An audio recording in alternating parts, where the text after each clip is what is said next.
భారతదేశం తన మొట్టమొదటి 132 మీటర్ల కేబుల్ గ్లాస్ వంతెన బజరంగ్ సేతును రిషికేశ్లో ప్రారంభించడానికి సన్నాహాలు చేస్తోంది. సుమారు 70 కోట్ల రూపాయలు వ్యయం అవుతుందని అంచనా వేయబడిన ఈ వంతెన నిర్మాణ మరియు ఆధ్యాత్మిక మైలురాయిగా మారనుంది. ఆధునిక డిజైన్ను దైవిక ప్రతీకవాదంతో సజావుగా మిళితం చేస్తుంది. తెరిచిన తర్వాత ఇది భారతదేశంలో గాజు ఫ్లోరింగ్తో కూడిన మొదటి కేబుల్ సస్పెన్షన్ వంతెన అవుతుంది మరియు ఆసియాలో ఈ రకమైన రెండవది మాత్రమే అవుతుంది.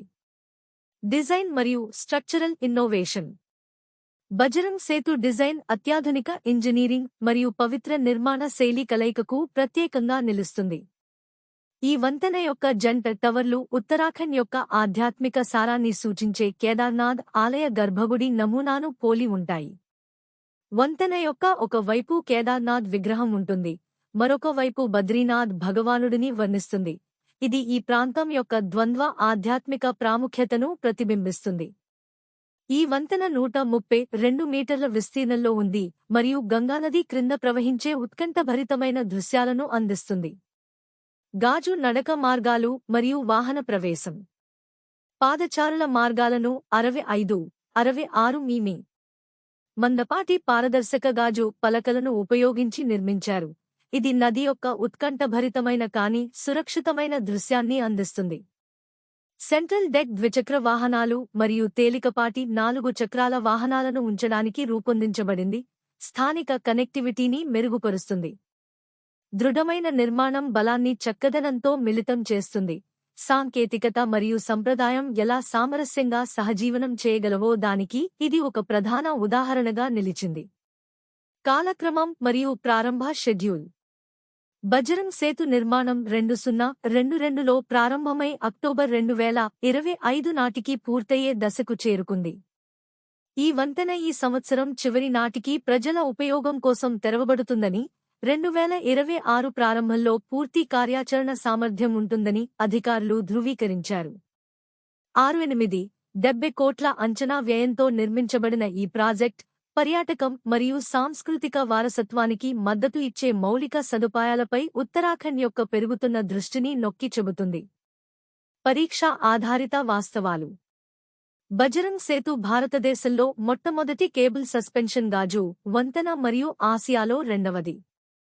ఈ వంతెన 132 మీటర్ల విస్తీర్ణంలో ఉంది, గంగా నదికి 57-70 అడుగుల ఎత్తులో ఉంది. దీని జంట గోపురాలు కేదార్నాథ్ ఆలయ గర్భగుడి రూపకల్పన నుండి ప్రేరణ పొందాయి. నిర్మాణం 2022లో ప్రారంభమైంది మరియు 2025 చివరి నాటికి ముగుస్తుందని భావిస్తున్నారు. పర్యాటకం మరియు సాంస్కృతిక ప్రభావం.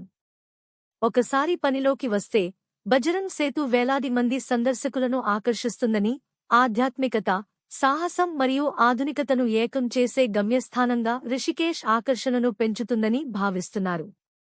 పరమార్థ్ నికేతన్ ఆశ్రమం మరియు బీటిల్స్ ఆశ్రమం వంటి ఆకర్షణలకు సమీపంలో ఈ వంతెన ఉండటం దేశీయ మరియు అంతర్జాతీయ పర్యాటకులకు కేంద్ర బిందువుగా మారుతుంది.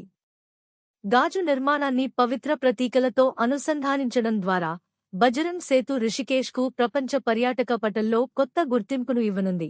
అదే సమయంలో ప్రపంచ యోగా రాజధాని గా దాని బిరుదును బలోపేతం చేస్తుంది. హెల్త్ ఎఫెక్ట్స్ ఇన్స్టిట్యూట్ (HEI) మరియు Institute for Health Metrics and Evaluation (IHME) USA సంయుక్తంగా ప్రచురించిన State of Global Air (SOGA) 2025 నివేదిక ప్రకారం 2023లో వాయు కాలుష్య సంబంధిత వ్యాధుల కారణంగా భారతదేశంలో 2 మిలియన్ల మరణాలు దిగ్భ్రాంతికరంగా నమోదయ్యాయి. ఈ సంఖ్య 2000లో 1.4 మిలియన్ల మరణాల నుండి 43% పెరుగుదలను సూచిస్తుంది. ఇది తీవ్రతరం అవుతున్న జాతీయ సంక్షోభాన్ని నొక్కి చెబుతుంది. ఈ మరణాలలో దాదాపు 10 మరణాలలో 9 మరణాలు గుండె జబ్బులు, ఊపిరితిత్తుల క్యాన్సర్, డయాబెటిస్ మరియు చిత్తవైకల్యం వంటి నాన్-కమ్యూనికబుల్ వ్యాధులు వల్ల సంభవించాయని నివేదిక వెల్లడిస్తుంది. ఇది భారతదేశ ఆరోగ్య ప్రకృతి దృశ్యంపై వాయు కాలుష్యం నిశ్శబ్దంగా కానీ ప్రాణాంతకమైన పట్టును హైలైట్ చేస్తుంది. పెరుగుతున్న వ్యాధి భారం మరియు మరణాలు. సోగా 2025 నివేదిక ప్రకారం భారతదేశంలో వాయు కాలుష్య మరణాల రేటు అధిక ఆదాయ దేశాల కంటే 10 రెట్లు ఎక్కువగా ఉంది. ఇది 1,00,000 మందికి 186 మరణాలు. సంపన్న దేశాలలో కేవలం 17 మరణాలు మాత్రమే ఉన్నాయి. ఉత్తరప్రదేశ్, మహారాష్ట్ర, రాజస్థాన్, బీహార్ మరియు పశ్చిమ బెంగాల్ వంటి రాష్ట్రాలు ఒక్కొక్కటి 1,00,000 కంటే ఎక్కువ మరణాలను నమోదు చేశాయి. వాయు కాలుష్య సంబంధిత మరణాలలో దాదాపు 89% ముడిపడి ఉన్నాయి. ఇది దేశ వ్యాధి ప్రొఫైల్లో అంటువ్యాధి నుండి దీర్ఘకాలిక పరిస్థితులకు మారడాన్ని సూచిస్తుంది. వాయు కాలుష్యం మరియు అంటువ్యాధి కాని వ్యాధులు. భారతదేశంలో 10 chronic obstructive pulmonary disease (COPD) మరణాలలో 7, 3 ఊపిరితిత్తుల క్యాన్సర్ మరణాలలో 1, 4 గుండె జబ్బు మరణాలలో 1 మరియు 5 డయాబెటిస్ మరణాలలో 1 వాయు కాలుష్యం వల్ల సంభవిస్తాయని నివేదిక పేర్కొంది. మొత్తం మీద COPD మరణాలలో 2 వంతులు కలుషితమైన గాలికి గురికావడం వల్ల సంభవిస్తున్నాయి. 60 ఏళ్లు పైబడిన పెద్దలలో ప్రపంచవ్యాప్తంగా వాయు కాలుష్య సంబంధిత మరణాలలో 95% నుండి సంభవిస్తాయి. ఇది భారతదేశ వృద్ధాప్య జనాభాకు తీవ్రమైన ప్రమాదాన్ని నొక్కి చెబుతుంది. గృహవాయు కాలుష్యం వల్ల మరణాలు తగ్గినప్పటికీ పరిసర PM2.5 మరియు ఓజోన్కు సంబంధించిన మరణాలు బాగా పెరిగాయి. ఉద్భవిస్తున్న చిత్తవైకల్యం ముప్పు. ఈ సంవత్సరం సోగా నివేదికకు వాయు కాలుష్యాన్ని చిత్తవైకల్యంతో అనుసంధానించే ఆధారాలు ఒక అద్భుతమైన అదనంగా ఉన్నాయి. 2023లో వాయు కాలుష్యం ప్రపంచవ్యాప్తంగా 6,26,000 చిత్తవైకల్య మరణాలకు దోహదపడింది. 40 మిలియన్ల ఆరోగ్యకరమైన జీవితాలు కోల్పోయాయి. భారతదేశంలోనే 54,000 కంటే ఎక్కువ చిత్తవైకల్య మరణాలు కాలుష్యం కారణంగా సంభవించాయి. ఇది పెరుగుతున్న నాడీ సంబంధిత ఆరోగ్య భారాన్ని వెల్లడిస్తుంది. సూక్ష్మ కణ పదార్థానికి PM2.5 ఎక్కువ కాలం గురికావడం వల్ల మెదడు కణజాలానికి హాని కలుగుతుందని మరియు అభిజ్ఞా క్షీణతను వేగవంతం చేస్తుందని శాస్త్రవేత్తలు హెచ్చరిస్తున్నారు. పరిమిత వృద్ధుల సంరక్షణ మౌలిక సదుపాయాలు ఉన్న దేశానికి ఇది ఆందోళనకరమైన అవకాశం. మహిళలు, తరచుగా ప్రాథమిక సంరక్షకులు, ఈ ద్వంద్వ సవాలు ద్వారా అసమానంగా ప్రభావితమవుతారు. పరీక్ష ఆధారిత వాస్తవాలు. 2023లో భారతదేశంలో వాయు కాలుష్య సంబంధిత మరణాలు 2 మిలియన్లకు చేరుకున్నాయి. ఇది 2000 సంవత్సరం నుండి 43% పెరుగుదల. దాదాపు 89% మరణాలు గుండె మరియు ఊపిరితిత్తుల వ్యాధి, క్యాన్సర్ మరియు చిత్తవైకల్యం వంటి లతో ముడిపడి ఉన్నాయి. భారతదేశ జనాభాలో 75% మందికి PM2.5 ఎక్స్పోజర్ స్థాయిలు WHO పరిమితిని మించిపోయాయి. భారతదేశంలో ప్రతి 10 COPD మరణాలలో 7 మరణాలకు మరియు ప్రతి 3 ఊపిరితిత్తుల క్యాన్సర్ మరణాలకు వాయు కాలుష్యం కారణమవుతోంది. విధాన సవాళ్లు మరియు సమగ్ర చర్య. వాయు కాలుష్యం యొక్క ఆరోగ్య ప్రభావం తక్కువ మరియు మధ్యదాయ దేశాలలో LMICs కేంద్రీకృతమై ఉంది. దక్షిణాసియా కేంద్రంగా ఉంది.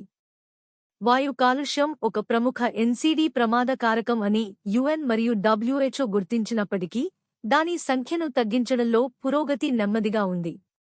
పర్యావరణ సంస్కరణలను ఆరోగ్య సంరక్షణ ప్రణాళికతో అనుసంధానిస్తూ స్వచ్ఛమైన గాలి వ్యూహాలను దాని జాతీయ ఆరోగ్య మరియు అభివృద్ధి విధానాలలో సమగ్రపరచాలని సోగా 2025 నివేదిక భారతదేశాన్ని కోరుతోంది. మధ్యప్రదేశ్లో దీపావళి సందర్భంగా వచ్చిన ప్రమాదకరమైన కొత్త ట్రెండ్ కారణంగా 300 మందికి పైగా పిల్లలు గాయపడ్డారు. చాలా మంది కార్బైడ్ గన్స్ అని పిలువబడే పరికరాలతో ఆడుకున్న తర్వాత వారి కంటి చూపును కోల్పోయారు. హానిచేయని బాణసంచా లాంటి ఈ తాత్కాలిక బొమ్మలు వాస్తవానికి రాష్ట్రవ్యాప్తంగా నిషేధించబడిన ప్రమాదకరమైన రసాయన పేలుడు పదార్థాలు. ప్రాణాంతకమైన దీపావళి ట్రెండ్ పెరుగుదల. భోపాల్, గ్వాలియర్, ఇండోర్ మరియు విదిశా అంతటా ఉన్న ఆసుపత్రులలో దీపావళి వేడుకల సమయంలో పిల్లలలో తీవ్రమైన కంటి గాయాలు సంభవించే కేసులు పెరిగాయని నివేదించారు. కార్బైడ్ గన్స్ వాడకం దీనికి కారణమని దర్యాప్తులో తేలింది.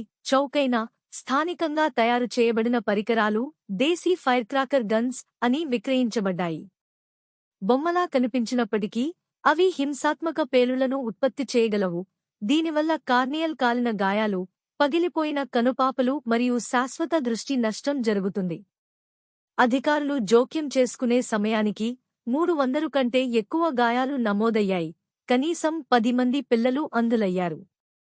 కార్బైడ్ తుపాకులు ఎలా పనిచేస్తాయి? కార్బైడ్ గన్ను సాధారణంగా కాల్షియం కార్బైడ్ కోసం ఒక చిన్న గదితో అమర్చిన పీవీసీ లేదా మెటల్ పైపు నుండి తయారు చేస్తారు. నీటిని జోడించినప్పుడు అది ఎసిటలీన్ వాయువును విడుదల చేయడానికి ప్రతిస్పందిస్తుంది. ఇది మండించినప్పుడు గణనీయమైన శక్తితో పేలిపోతుంది. ఫలితంగా వచ్చే పేలుడు పటాకుల శబ్దాన్ని అనుకరిస్తుంది, కానీ సమీపంలోని వినియోగదారులకు వినాశకరమైన గాయాలను కలిగించే ప్లాస్టిక్ లేదా మెటల్ యొక్క షార్ప్నర్ లాంటి శకలాలను కూడా ముందుకు నడిపిస్తుంది. వాటి ముడి డిజైన్ ఉన్నప్పటికీ, ఈ పరికరాలు అవి సృష్టించే అనియంత్రిత రసాయన ప్రతిచర్య కారణంగా చాలా ప్రమాదకరమైనవి. సోషల్ మీడియా మరియు ఫైర్ క్రాకర్ గన్ ఛాలెంజ్ వ్యాప్తి. కార్బైడ్ గన్ క్రేజ్ ఇన్స్టాగ్రామ్ మరియు యూట్యూబ్ వంటి సోషల్ మీడియా ప్లాట్ఫామ్లకు వ్యాపించడాన్ని అధికారులు గుర్తించారు. అక్కడ ఫైర్ క్రాకర్ గన్ ఛాలెంజ్ ను ప్రోత్సహించే చిన్న వీడియోలు యువ వినియోగదారులను ఈ పరికరాలను తిరిగి సృష్టించి మండించమని ప్రోత్సహించాయి. ఈ ట్రెండ్ యొక్క వైరల్ స్వభావం దీపావళి సందర్భంగా స్థానిక మార్కెట్లలో విస్తృతంగా లభించడానికి దోహదపడింది. యూనిట్లు ₹150 నుండి ₹200 వరకు అమ్ముడయ్యాయి. చాలా సందర్భాలలో వినియోగదారులు 6 నుండి 15 సంవత్సరాల వయస్సుగల పిల్లలు. పరీక్ష ఆధారిత వాస్తవాలు. కార్బైడ్ తుపాకులు కాల్షియం కార్బైడ్ను ఉపయోగిస్తాయి. ఇది నీటితో కలిపినప్పుడు అసిటిలీన్ వాయువును ఉత్పత్తి చేస్తుంది. మధ్యప్రదేశ్ అంతటా 300 మందికి పైగా పిల్లలు గాయపడ్డారు. కనీసం 10 మంది అంధత్వానికి గురైనట్లు నివేదించబడింది. రాష్ట్ర ప్రభుత్వం కార్బైడ్ తుపాకుల అమ్మకం మరియు నిల్వపై పూర్తి నిషేధం విధించింది. ఈ ప్రమాదకరమైన పరికరాన్ని ప్రాచుర్యం పొందడంలో సోషల్ మీడియా సవాళ్లు ప్రధాన పాత్ర పోషించాయి. ప్రభుత్వ చర్య మరియు వైద్య హెచ్చరికలు. మధ్యప్రదేశ్ ప్రభుత్వం రాష్ట్రవ్యాప్తంగా కార్బైడ్ తుపాకుల అమ్మకం, కొనుగోలు మరియు కలిగి ఉండటాన్ని నిషేధించింది. ఈ పరికరాలను స్వాధీనం చేసుకుని ఉల్లంఘించిన వారిపై చట్టపరమైన చర్యలు తీసుకోవాలని పోలీసులు మరియు జిల్లా పరిపాలనలను ఆదేశించారు. ఈ పరికరాలు బొమ్మలు కాదని, ప్రమాదకరమైన పేలుడు పదార్థాలు అని నొక్కి చెబుతూ వైద్యులు తల్లిదండ్రులకు అత్యవసర విజ్ఞప్తి చేశారు. కంటి వైద్యులు కార్నియల్ కాలిన గాయాలు మరియు చొచ్చుకుపోయే కంటి గాయాలకు బహుళ కేసులకు చికిత్స చేయాలని నివేదించారు. శిథిలాలను మాన్యువల. రష్యా అధ్యక్షుడు వ్లాదిమిర్ పుతిన్ పర్యవేక్షణలో అక్టోబర్ 2025-22న సముద్ర అణు సంసిద్ధత పరీక్షను నిర్వహించింది. ఇందులో భూమి, సముద్రం మరియు గాలి నుండి వ్యూహాత్మక క్షిపణి ప్రయోగాలు ఉన్నాయి. ప్రణాళికాబద్ధమైన కమాండ్ అండ్ కంట్రోల్ ఆపరేషన్ గా వర్ణించబడిన ఈ వ్యాయామం పశ్చిమ దేశాలతో పెరుగుతున్న ఘర్షణ మధ్య దేశం యొక్క అణు నిరోధక వ్యవస్థల సంసిద్ధతను అంచనా వేయడం లక్ష్యంగా పెట్టుకుంది. వివిధ ప్రాంతాలకు వ్యూహాత్మక క్షిపణి ప్రయోగాలు. ఉత్తర రష్యాలోని ప్లెసెట్స్ కాస్మోడ్రోమ్ నుండి ప్రయోగించబడిన యాస్ ఖండాంతర బాలిస్టిక్ క్షిపణిని, బారెంట్స్ సముద్రంలోని బ్రయాన్స్క్ అణుశక్తితో నడిచే నౌక నుండి సినివా జలాంతర్గామి ప్రయోగించబడిన బాలిస్టిక్ క్షిపణిని ప్రయోగించారని రాష్ట్ర మీడియా ఫుటేజ్ వెల్లడించింది. అదనంగా Tu-95MS లాంగ్రేంజ్ బాంబర్లు రష్యా భూమి, సముద్రం మరియు వాయు ఆధారిత అణు సామర్థ్యాల మధ్య సమన్వయాన్ని పరీక్షిస్తూ గాలి ప్రయోగించే క్రూయిజ్ క్షిపణులను మోహరించాయి. మాస్కో నుండి విన్యాసాలను పుతిన్ పర్యవేక్షిస్తున్నారు. అధ్యక్షుడు వ్లాదిమిర్ పుతిన్ మాస్కో నుండి వీడియో లింక్ ద్వారా అణు సంసిద్ధత వ్యాయామాన్ని పర్యవేక్షించారు. ఇది ప్రణాళికాబద్ధమైనది అని మరియు ఏదైనా తక్షణ ముప్పుకు ప్రతిస్పందన కాదని నొక్కి చెప్పారు. జనరల్ స్టాఫ్ చీఫ్ జనరల్ వాలరీ గెరాసిమోవ్ ప్రకారం, ఈ కసరత్తులు అణ్వాయుధాల వినియోగాన్ని అధికారం చేసే విధానాలను రిహార్సల్ చేయడానికి ఉద్దేశించబడ్డాయి. ఇది రష్యా యొక్క వ్యూహాత్మక దళాల అంతటా కమాండ్ అండ్ కంట్రోల్ వ్యవస్థల కార్యాచరణ మరియు విశ్వసనీయతను నిర్ధారిస్తుంది. నిలిచిపోయిన పుతిన్-ట్రంప్ సమావేశంపై దౌత్యపరమైన ఒత్తిడి. బుడాపెస్ట్లో పుతిన్తో తన సమావేశం జరగాల్సి ఉందని, దాని ఉత్పాదకతపై ఆందోళనలు ఉన్నాయని పేర్కొంటూ వాయిదా వేస్తున్నట్లు అమెరికా అధ్యక్షుడు డొనాల్డ్ ట్రంప్ ప్రకటించిన తర్వాత ఈ వ్యాయామం దౌత్యపరమైన ఉద్రిక్తతతో సమానంగా ఉంది. క్రెమ్లిన్ ప్రతినిధి డిమిత్రీ పెస్కోవ్, ఇద్దరు నాయకులు బాగా సిద్ధం చేయబడిన, ఫలితాల ఆధారిత చర్చలను ఇష్టపడతారని, ఏ శిఖరాగ్ర సమావేశం కూడా గణనీయమైన పునాది లేకుండా ముందుకు సాగదని నొక్కి చెప్పారు. పరీక్ష ఆధారిత వాస్తవాలు. యాస్ ఐసిబిఎం రష్యా యొక్క భూఆధారిత వ్యూహాత్మక నిరోధకంలో కీలకమైన భాగం, దీని పరిధి 10,000 కిలోమీటర్లు కంటే ఎక్కువ. 2010లో సంతకం చేయబడిన కొత్త స్టార్ట్ ఒప్పందం, ప్రతివైపు 1,550 మోహరించిన అణు వార్హెడ్లు మరియు 800 లాంచర్లకు పరిమితం చేస్తుంది. జలాంతర్గాముల నుండి ప్రయోగించబడిన రష్యా సినెవా క్షిపణి 11,000 కిలోమీటర్లు వరకు బహుళ అణు వార్హెడ్లను మోయగలదు. ఈ నెల ప్రారంభంలో నాటో నిర్వహించిన స్టీడ్ఫాస్ట్ నూన్ అణు విన్యాసంలో 14 మిత్రదేశాల నుండి 70కి పైగా విమానాలు పాల్గొన్నాయి. కొత్త స్టార్ట్ ఒప్పందం మరియు నాటో విన్యాసాలు. రష్యా ఉప విదేశాంగ మంత్రి సెర్గీ రాబ్కోవ్ కొత్త స్టార్ట్ ఒప్పందాన్ని విస్తరించడానికి మాస్కో మద్దతును పునరుద్ఘాటించారు. దాని పతనం ప్రపంచ ఆయుధ నియంత్రణలో వాక్యూమ్ కు దారితీస్తుందని మరియు అణు ప్రమాదాలను పెంచుతుందని హెచ్చరించారు. బెల్జియం మరియు నెదర్లాండ్స్ అంతటా పనిచేస్తున్న లు మరియు బి-52 బాంబర్లను కలిగి ఉన్న నేటో యొక్క స్టీడ్ఫాస్ట్ నూన్ అణు విన్యాసాల తర్వాత రష్యన్ పరీక్ష జరిగింది. ఐరోపాలో అణు ఉద్రిక్తతలు తిరిగి తలెత్తడంతో సైనిక సంసిద్ధతకు సమాంతర ప్రదర్శన. భారత కాన్స్టలేషన్ నావిక్ రిసీవర్లతో నావిగేషన్ కోసం ప్రభుత్వం సమగ్ర ప్రమాణాలను ప్రవేశపెట్టింది. భారత అంతరిక్ష పరిశోధన సంస్థ ఇస్రో అభివృద్ధి చేసిన నావిక్ యునైటెడ్ స్టేట్స్ యొక్క గ్లోబల్ పొజిషనింగ్ సిస్టమ్ జిపిఎస్ పై ఆధారపడటాన్ని తగ్గించడానికి మరియు అంతరిక్ష ఆధారిత సేవల్లో వ్యూహాత్మక స్వయంప్రతిపత్తిని బలోపేతం చేయడానికి రూపొందించబడిన భారతదేశ స్వదేశీ ఉపగ్రహ ఆధారిత నావిగేషన్ వ్యవస్థ. భారతదేశ ఉపగ్రహ నావిగేషన్ ఫ్రేమ్వర్క్ను ప్రామాణీకరించడం, అనుకూల రిసీవర్ల స్థిరమైన నాణ్యత మరియు పనితీరును నిర్ధారించడానికి బ్యూరో ఆఫ్ ఇండియన్ స్టాండర్డ్స్ బిజ్ వివరణాత్మక మార్గదర్శకాలను ప్రవేశపెట్టింది. ఈ ప్రమాణాలు సిగ్నల్ సముపార్జన, ట్రాకింగ్ సామర్థ్యం, స్థాన ఖచ్చితత్వం మరియు సమయ ఖచ్చితత్వం వంటి సాంకేతిక పారామితులను నిర్వచిస్తాయి. అవి జోక్యానికి నిరోధకత మరియు పర్యావరణ దృఢత్వానికి ప్రమాణాలను కూడా నిర్దేశిస్తాయి. మొబైల్ ఫోన్లు, నావిగేషన్ సిస్టంలు మరియు స్థాన ఆధారిత అప్లికేషన్లతో సహా ప్రారంభించబడిన పరికరాలు రవాణా, విపత్తు నిర్వహణ మరియు వ్యవసాయం వంటి రంగాలలో నమ్మకమైన మరియు ఏకరీతి పనితీరును అందిస్తాయని నిర్ధారించడం ఈ ఫ్రేమ్వర్క్ లక్ష్యం.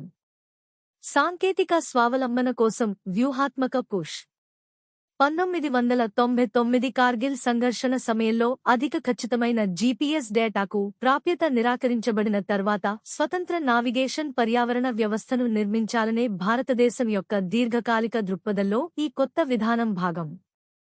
నవాయిసీ సాంకేతికతను ప్రామాణీకరించడం ద్వారా భారతదేశం దాని స్వంత ఉపగ్రహ నావిగేషన్ వ్యవస్థను నిర్వహించడంలో United states GPS, European union, Galileo, Russia, గ్లోనస్ మరియు చైనా బీదోంగ్ వంటి ప్రపంచ శక్తులతో చేరింది. యుఎస్ డిపార్ట్మెంట్ ఆఫ్ డిఫెన్స్ ద్వారా నియంత్రించబడే జీపీఎస్ వలె కాకుండా నవాయిసీ భారతదేశంలోని పౌర అధికారులచే నిర్వహించబడుతుంది మరియు దేశీయ మరియు ప్రాంతీయ అవసరాలను తీర్చడానికి రూపొందించబడింది. నవాయిసీ పరిణామం మరియు కార్యాచరణ బలం. మొదట Indian regional navigation satellite system IRNSS గా పిలువబడే నవాయిసీ 2006లో ఆమోదించబడింది మరియు 7 ఉపగ్రహాల సమూహాన్ని మోహరించిన తర్వాత 2018లో పూర్తిగా పనిచేయడం ప్రారంభించింది. ఈ వ్యవస్థ భారతదేశం అంతటా మరియు దాని సరిహద్దులకు మించి 1,500 కిలోమీటర్ల వరకు ఖచ్చితమైన స్థాన సేవలను అందిస్తుంది. కొత్త బిజ్ ఫ్రేమ్వర్క్ కింద సర్టిఫైడ్ రిసీవర్లు విభిన్న భూభాగాలు మరియు ఆధునిక పరికరాలతో అనుకూలతను నిర్ధారించడానికి L1, L5 మరియు S ఫ్రీక్వెన్సీ బ్యాండ్లలో ప్రసారం చేయబడిన ఇస్రో యొక్క స్టాండర్డ్ పొజిషనింగ్ సర్వీస్ (SPS) సిగ్నల్లకు మద్దతు ఇస్తాయి.